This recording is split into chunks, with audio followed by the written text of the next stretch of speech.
ये cricket history की one of the greatest stories है। Ashes 2005 first test Lord's. England एक बार फिर ऑस्ट्रेलिया से हार गया था। सिंस 1986-87 18 साल से इंग्लैंड एक भी एशेज सीरीज नहीं जीता था अपने ओल्डेस्ट राइवल्स ऑस्ट्रेलिया से। Media and experts were calling for their blood. Critics ने कहा इंग्लैंड 5-0 से एशेज हारेगा। This shouldn't be a great story, पर 10 दिन बाद एक ऐसी कहानी की शुरुआत होने वाली थी जो वर्ल्ड क्रिकेट को हमेशा के लिए बदल देगा। This Ashes will be the end of an empire. England Australia cricket rivalry वैसे तो बहुत पुरानी है, बट उसे एशेज का नाम मिला 1882 में, जब ऑस्ट्रेलिया ने इंग्लैंड को पहली बार इंग्लैंड में हराया। एक न्यूज़पेपर में इंग्लैंड टीम को एक सरकास्टिक श्रद्धांजलि दी गई जिसमें लिखा था that English cricket had died and that the body will be cremated and the Ashes taken to Australia. बस यहीं से सीरीज का नाम एशेज पड़ गया। वैसे तो शुरुआत के 100 साल एशेज एक बराबरी की सीरीज रही थी। कभी इसे इंग्लैंड जीतता था, कभी ऑस्ट्रेलिया।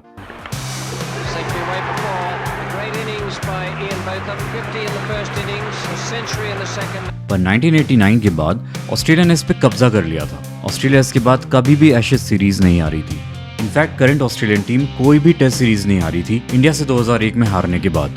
मतलब 4 साल से वो कोई टेस्ट सीरीज नहीं हारे थे। रिकी पॉन्टिंग ने अपनी कैप्टेंसी में कोई भी हार नहीं देखी थी। Australia was considered invincible. पर इस बार इंग्लैंड भी अच्छे फॉर्म में थी।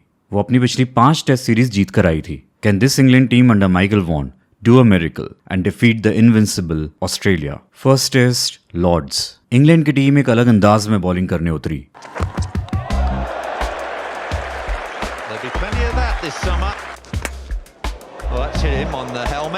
इंग्लैंड के बॉलर्स ने जल्दी ओपनिंग पार्टनरशिप तोड़ दी। फिर जब पॉन्टिंग को हामिसन की ये बॉल फेस पर लगी तो कोई भी इंग्लिश प्लेयर उनके पास नहीं गया। They were trying to send a message कि हम इसी तरह का अग्रेसिव गेम खेलेंगे। Player gets hurt and badly hurt, you go up to him and ask him, is he okay? It's the kind of etiquette, the done thing. Not one England player went up to Ponting, and it was very clear to me that they were trying to make a statement of aggressive intent. उनका यह approach successful भी रहा। Australia पहले ही दिन से 190 runs पर out हो गई। Steve Harmison took 5 wickets। पर अगर आप उस वक्त की ऑस्ट्रेलियन टीम के बारे में कुछ जानते हैं तो आपको पता होगा कि ऑस्ट्रेलियन टीम अगर कम रन्स बनाती थी तो सामने वाले को उससे भी कम रन्स पे आउट कर देती थी। ग्लेन मैग्रा का इंग्लिश बैट्समैन सामना ही नहीं कर पाया। इंग्लैंड 21 for 5 हो गया। अब वक्त था डेब्यूटेंट केविन पीटरसन का। केविन पीटरसन का इंटरनेशनल करियर कंट्रोवर्सी से शुरू हुआ था। वो एक साउथ अफ्रीकन थे जो वहां के कोटा सिस्टम और पॉलिटिक्स से तंग आकर अपना देश छोड़कर इंग्लैंड आ गए थे। पुरानी इंग्लिश कम्युनिटी उन्हें एक आउटसाइडर की तरह देख रही थी। पीटरसन को इम्पल्सिव माना जा रहा था। बहुत लोग कह रहे थे कि पीटरसन टेस्ट टीम में जगह डिजर्व नहीं करते हैं। Pietersen had a lot to prove in front of the best bowling attack in the world.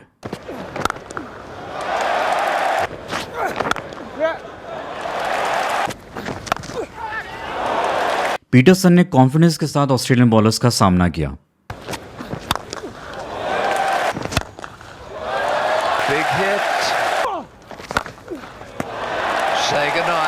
पर उनका साथ देने के लिए कोई बैट्समैन नहीं बचा था। इंग्लैंड बना पाई सिर्फ 155। ऑस्ट्रेलियंस एक गलती दोबारा नहीं करते थे। इस बार उन्होंने अपने विकेट्स इजीली नहीं खोए। एक टीम एफर्ट और इंग्लैंड की स्टॉपी फील्डिंग की हेल्प से ऑस्ट्रेलिया ने बनाए 384।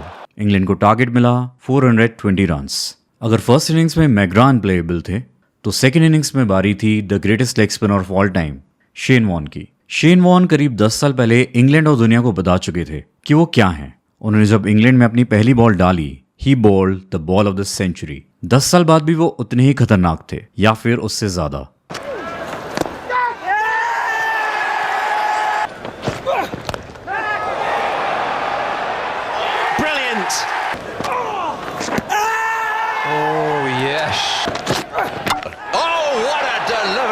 पीटरसन ने फिर दिखाया कि वो क्यों इस इंग्लैंड टीम में थे।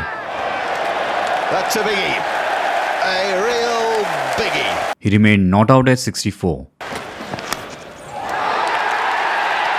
इंग्लैंड फर्स्ट टेस्ट 239 रन से हार गया। पीटरसन इंग्लैंड की हार तो नहीं बचा पाए थे, बट उन्होंने ये दिखाया था कि ऑस्ट्रेलियन बॉलर्स का सामना किया जा सकता है अगर उनका सामना अग्रेसिव तरीके से किया जाए। Fight fire with fire. पर अभी तो इंग्लिश टीम अंडर फायर थी। From experts, media and fans. Prediction हो रहे थे कि इंग्लैंड ये एशेज 5-0 से हारेगी। बहुत से एक्सपर्ट्स के मुताबिक इंग्लैंड के पास ऑस्ट्रेलिया को हराने का कोई चांस नहीं था। England needed some luck on their side, और फिर कुछ ऐसा हुआ जो किसी ने एक्सपेक्ट नहीं किया था। सेकंड टेस्ट की सुबह एक बॉल भी नहीं फेंकी गई थी and Glenn McGrath, the deadly McGrath, वो एक स्ट्रे बॉल पर फिसल कर गिर गए। उन्हें ग्राउंड से बाहर जाने में भी सपोर्ट की जरूरत पड़ी। McGrath, the man of the match in the first Test, वो उस टेस्ट में अब नहीं खेलेंगे। इंग्लैंड को कुछ उम्मीद दिखाई दी। नेक्स्ट लक टॉस में आया। रिकी पॉन्टिंग ने सबको सरप्राइज करते हुए टॉस जीतकर पहले बॉलिंग करने का फैसला लिया। रिकी पॉन्टिंग का डिसीजन गलत साबित होने वाला था, क्योंकि ये पिच एक बैटिंग पिच थी। एक अच्छी बैटिंग पिच का और मैकग्रा के एब्सेंस का खुलकर फायदा उठाया इंग्लैंड के ओपनिंग बैट्समैन ने। 112 रन्स की ओपनिंग पार्टनरशिप, लेकिन उसके बाद भी इंग्लैंड के 4 विकेट्स गिर गए, सिर्फ 187 पे। क्रीज पर थे Kevin Pietersen and Andrew Flintoff. They both decided that the best way to defend this Australian bowling was to attack.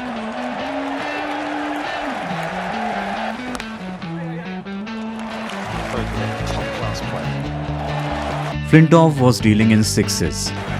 And again, and he doesn't know where that is, but it's gone for 4, it's gone for 6. He made 68 of 62 balls.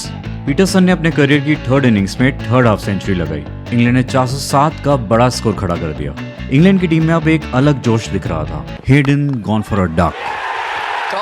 लेंगर और Ponting ने Australia को संभाला। एक time पर लग रहा था जैसे मैच इंग्लैंड के हाथ से निकल जाएगा। And then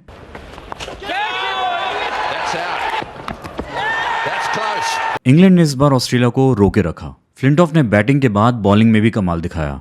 he took 3 wickets. Australia 308 ही बना पाई, इंग्लैंड से 99 रन्स पीछे। सेकेंड इनिंग्स में ऑस्ट्रेलिया की बॉलिंग ने कमबैक किया। इंग्लैंड का स्कोर 76 for 6। अब सिर्फ फ्लिंटॉफ ही इंग्लैंड को बचा सकते थे। He did that in style.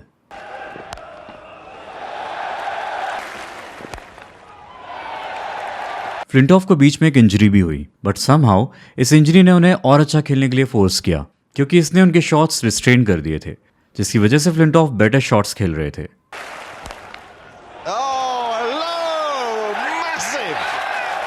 Flintoff ने 73 रन्स बनाए।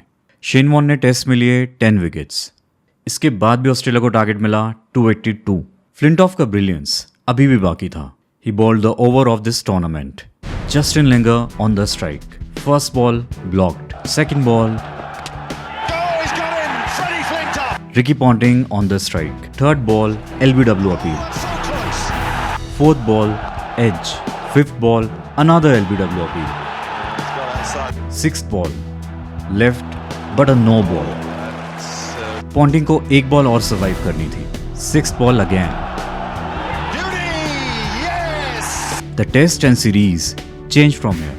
Day 3 के एंड में ऑस्ट्रेलिया का स्कोर था 175 for 8. Still 107 runs to win.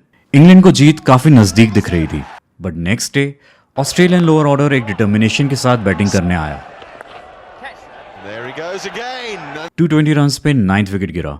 England जीत से सिर्फ 1 विकेट दूर था, पर फिर इंग्लैंड विकेट ही नहीं ले पाया।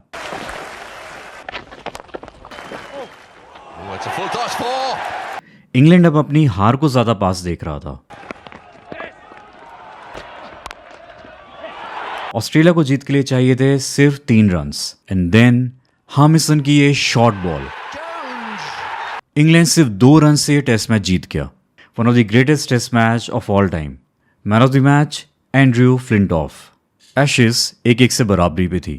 अब इंग्लैंड की टीम अचानक ही स्किल्ड, अग्रेसिव एंड यूनाइटेड लग रही थी, पर वर्ल्ड चैंपियंस ऑस्ट्रेलिया का एम्पायर गिराना इतना आसान भी नहीं था। Michael Vaughan has won the toss. Yeah, we're going to have a bat. It looks a good wicket. Captain Michael Vaughan ने सीरीज में काफी इंटेलिजेंट कैप्टनसी की थी, पर अपने बैट से वो फेल ही रहे थे। He knows it. We know it. Michael Vaughan needs runs. As a batsman, he was under a lot of pressure.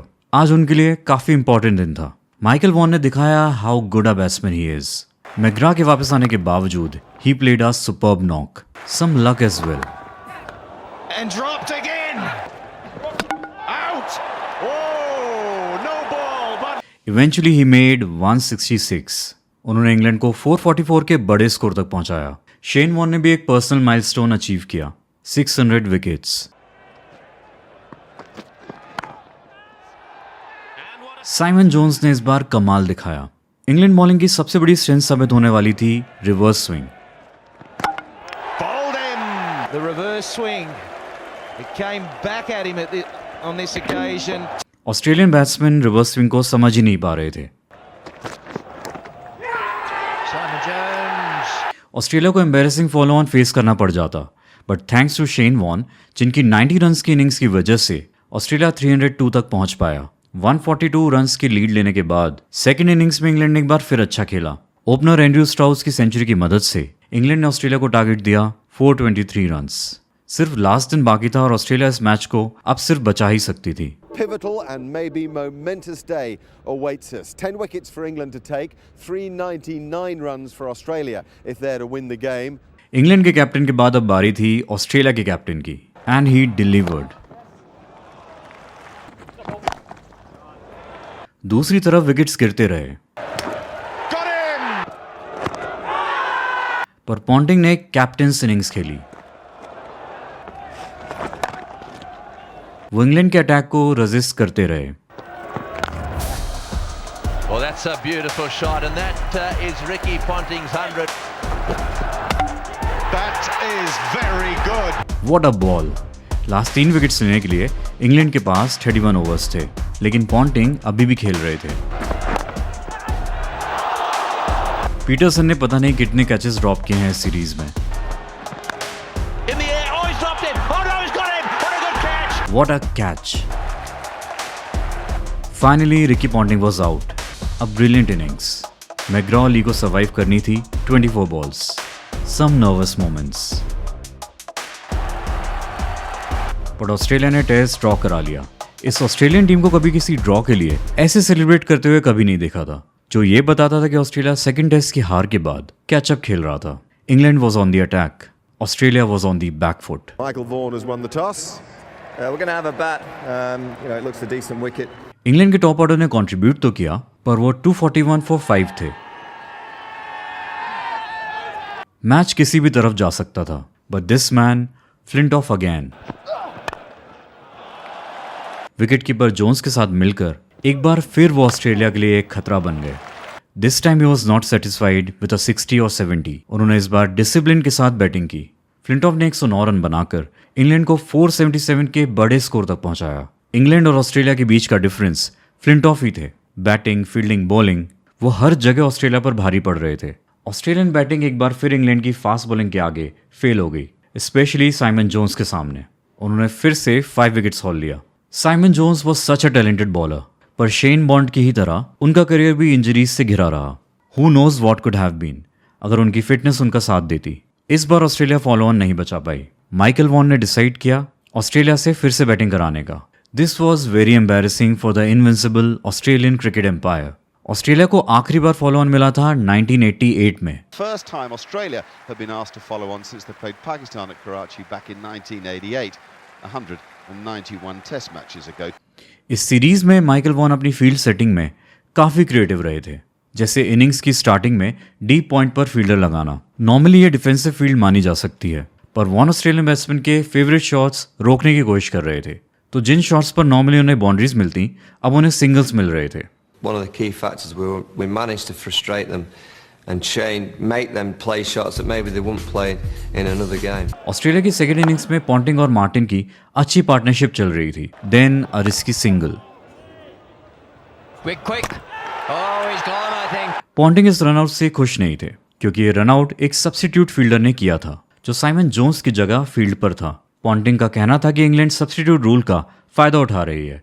Players को इंजरी ना होने के बावजूद वो टायर्ड प्लेयर्स को फील्ड के बाहर भेज रही है और फ्रेश फील्डर्स से फील्डिंग करवा रही है। Actually this was Ponting's frustration more than anything else, क्योंकि साइमन जोन्स एक्चुअली इंजर्ड थे। ऑस्ट्रेलिया 387 ही बना पाया, एक बार फिर बड़े स्कोर से काफी दूर। इंग्लैंड को टारगेट मिला सिर्फ 129 रन्स। शेन वॉन ने अपनी पूरी कोशिश की, वो सक्सेसफुल भी रहे इंग्लैंड को मुश्किल में डालने में, That's great bowling. But there were just not enough runs to defend. England 3 wicket से टेस्ट मैच जीत गया। इंग्लैंड सीरीज में अब 2-1 से आगे था, जिसका मतलब ऑस्ट्रेलिया लास्ट टेस्ट में सिर्फ सीरीज ड्रॉ ही करा सकती थी। इंग्लैंड में कभी भी क्रिकेट को लेके इस लेवल का एक्साइटमेंट नहीं था। कुछ लोग तो इसे 1966 फुटबॉल वर्ल्ड कप फाइनल से कंपेयर कर रहे थे। This was now a very big occasion. England team पर एशेज जीतने का बहुत बड़ा प्रेशर था। इंग्लैंड ने टॉस जीतकर बैटिंग की। उनका टारगेट था to bat Australia out of the match. England openers ने अच्छी शुरुआत की, स्पेशली एंड्रयू स्ट्राउस ने। इंग्लैंड एक वक्त 131 फॉर 4 था। एक बार फिर उसे रेस्क्यू किया, no surprises there, Andrew Flintoff ने। That's a lovely shot. Australia के पास फ्लिंटॉफ को रोकने का कोई तरीका नहीं था। There he goes, and will it go all the way? One bounce. Andrew Strauss ने सेंचुरी लगाई, his second in the series. इस सीरीज में ऐसा करने वाले इकलौते बैट्समैन। पर इसके बाद ऑस्ट्रेलिया ने कमबैक किया। वॉन ने फिर शानदार बॉलिंग की, 6 wickets. England collapsed. They made 373, जो एक कम स्कोर तो नहीं था, पर एक बहुत बड़ा स्कोर भी नहीं था। ऑस्ट्रेलिया के पास अब एक चांस था कमबैक करने का। शायद यही बात उनके ओपनर्स के दिमाग में भी चल रही थी। मैथ्यू हेडन और जस्टिन लेंगर फाइनली पुराने फॉर्म में दिख रहे थे। दोनों की बैटिंग देखकर लग रहा था कि वो डिसाइड कर आए हैं कि वो ऑस्ट्रेलिया को ये सीरीज नहीं हारने देंगे। But the English weather, next 2 दिन वो मैच में रुकावट डालता रहा। ऑस्ट्रेलिया ने सबको सरप्राइज किया जब उन्होंने बैड लाइट्स में बैटिंग करने से मना कर दिया। ये सबके लिए काफी शॉकिंग था, क्योंकि इसका मतलब था ऑस्ट्रेलिया गिफ्ट कर रही है सीरीज इंग्लैंड को। ड्रॉ मैच का मतलब इंग्लैंड के एशेज में जीत। मैच वापस शुरू हुआ। मैथ्यू हेडन और जस्टिन लेंगर दोनों ने सेंचुरीज लगाई। ऑस्ट्रेलिया एक वक्त 264 फॉर 1 था। ऐसा लग रहा था कि वो एक बहुत बड़े स्कोर की तरफ बढ़ रहे हैं, वो बड़ी लीड ले सकते थे। पर इंग्लैंड ने एक बार फिर अपने सबसे बड़े मैच विनर की तरफ देखा, Flintoff again. Now it's going to be Andrew Flintoff. Good catch. Flintoff ने इसके बाद ऑस्ट्रेलिया को मुश्किल से 100 रन्स ऐड करने दिए। Oh, it's out. Must be LBW, surely. एक बड़ी लीड लेना तो दूर की बात है, ऑस्ट्रेलिया इंग्लैंड के स्कोर तक भी नहीं पहुंच पाई, सिर्फ 367, इंग्लैंड से 6 रन्स कम। ऑस्ट्रेलिया को अब चाहिए था कि वो बचे हुए वक्त में इंग्लैंड को किसी तरह से जल्दी आउट करे। But again the English weather. अब ऑस्ट्रेलियंस खेलना चाहते थे, बट नॉट इंग्लैंड। पर मैच को रोकना पड़ा। अब सिर्फ सीरीज का आखिरी दिन बचा था, last day to decide who wins the Ashes. Anticipation on everyone's face around the ground. Australians एक डिटर्मिनेशन के साथ पिच पर आए। मैकग्रा को अब एक आखिरी जीनियस स्पेल डालना था। In the air. Oh, what a catch! What a magnificent catch! पहले captain Vaughan, then next ball पे Ian Bell. In the air. Got him! Vaughan's got him! Pietersen was facing the hat-trick ball. Here we go. Oh, it's got. Has he got him? Almost a hat-trick. Pietersen के catches drop हुए। Oh, he's dropped it. अगर Pietersen इस वक्त out हो जाते तो series में उनका एवरेज रहता 30s में। श्योर, उन्होंने 3 ब्रिलियंट हाफ सेंचुरीज बनाई थी सीरीज की स्टार्टिंग में, पर उन पर सवाल उठ सकता था कि क्या वो टेस्ट लेवल पे बिलोंग करते हैं। This was his chance to prove his critics wrong. Oh, he's hit that beautifully. That is a superb shot. England को उनकी जरूरत थी मैच बचाने के लिए, पर पीटरसन एक कन्वेंशनल बैट्समैन नहीं थे। मैच बचाने का उनका एक अपना अलग तरीका है। He started to attack the Australian bowling. He smashed the ball all over the ground. That one, where's it gone? Straight in the air, it's another 6. पर पीटरसन के इस अटैक के बाद भी इंग्लैंड मैच हार सकती थी। जब इंग्लैंड का 7th विकेट गिरा तो वो ऑस्ट्रेलिया से सिर्फ 200 रन्स आगे थे। नोइंग ऑस्ट्रेलिया, वो ये रन्स बना सकते थे क्योंकि अभी काफी वक्त बचा था। Pietersen needed a partner to save his team. Spinner एशर जैज डिसाइडेड कि वो पीटरसन का साथ देंगे। What a time to score his first Test century. He has played some fantastic cricket today. Pietersen को रोकना ऑस्ट्रेलिया के लिए इम्पॉसिबल हो गया था। फाइनली मैकग्रा ने उन्हें आउट किया, but too late. Pietersen made a brilliant 158, England 335। Vaughan and McGrath के लिए एक एंड ऑफ द एरा था। ये इंग्लिश सॉइल पर उनका आखिरी गेम था। शेन वॉन ने फिर 6 विकेट्स लिए। इस टेस्ट मैच में 12 विकेट्स, इस सीरीज में 40 विकेट्स। टेस्ट ड्रॉ हो गया, विच मेंट इंग्लैंड ने 18 साल बाद एशेज जीत ली थी। इंग्लैंड में क्रिकेट बैक पेजेस से बाहर आकर हेडलाइन बन गया। For a time Flintoff and Pietersen became superstars in England. England ने सिर्फ एशेज नहीं जीती थी, this was the end of an empire. ये नहीं बोल सकते कि ऑस्ट्रेलिया का इस हार के साथ डिक्लाइन हो गया था, क्योंकि इसके बाद भी वो कई साल तक नंबर 1 टीम रही। पर हाँ, उसकी इनविंसिबल अनडिफीटेड इमेज इस एशेज के बाद खत्म जरूर हुई थी। ऑस्ट्रेलिया इसके बाद आज तक इंग्लैंड में एशेज सीरीज नहीं जीत पाया है। उसने एशेज रिटेन जरूर की है, पर सीरीज ड्रॉ कराकर। I think this must be the greatest test series of this century, just after Border Gavaskar series 2001. उसके ऊपर भी आप डॉक्यूमेंट्री देख सकते हैं, Only on First Half by Akshay.